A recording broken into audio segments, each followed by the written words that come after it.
Bonjour et bienvenue dans cette revue de presse avec des journaux à la recherche de l'or et de l'argent. L'ouverture des Jeux Olympiques fait évidemment la une, avec toutefois sa part de polémique, car pour la Croix, Sotchi est avant tout le pari de Poutine, un pari risqué en raison des menaces terroristes et de la contestation de la population sur le coût du chantier.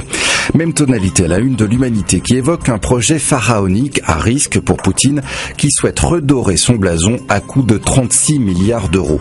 Un montant inédit dans l'histoire des JO d'hiver qui a poussé les Échos à mener l'enquête. Selon le journal, une grande partie de cette somme se serait évaporée à cause de la corruption qui va de la vente de terrain à de drôles de scènes de travaux, faits, puis défaits, puis refaits à nouveau, avec des factures qui se payent et se repayent et des travaux qui ne sont toujours pas finis le jour J.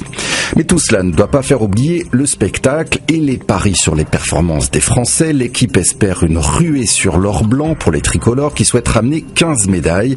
Le Parisien aujourd'hui en France part également sur les traces des chercheurs d'or et rappelle que le record à battre est de 16 médailles pour l'équipe de France. Parmi les 116 athlètes français de la délégation, le champion olympique en titre de combiné nordique, Jason Lamy-Chapuis, a été choisi comme porte-drapeau.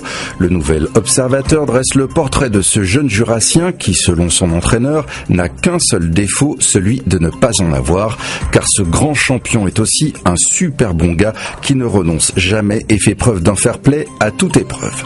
Pendant que certains cherchent l'or, d'autres traquent l'argent et les pronostics du Figaro dans les capacités du gouvernement à trouver 50 milliards d'économies ne sont pas très encourageants. Le Monde, de son côté, montre du doigt les géants du net qui se jouent du fisc. Dernier mauvais coup en date, celui de Yahoo France qui passe sous pavillon irlandais pour éviter de payer des impôts et qui rejoint ainsi la stratégie de Google et d'Amazon.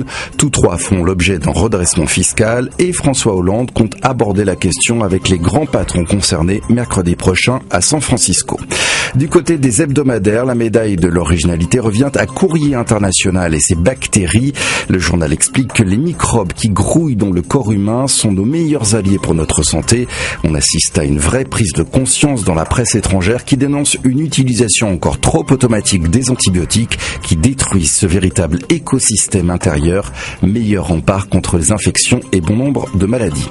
Un centenaire pour finir avec Charlot, puisqu'il y a tout juste 100 ans sortait le premier film de ce héros des temps modernes, une silhouette universelle incarnée avec malice par le grand Charlie Chaplin qui avait 25 ans à l'époque. C'est avec ce champion hors catégorie que l'on se quitte. Bon week-end à tous.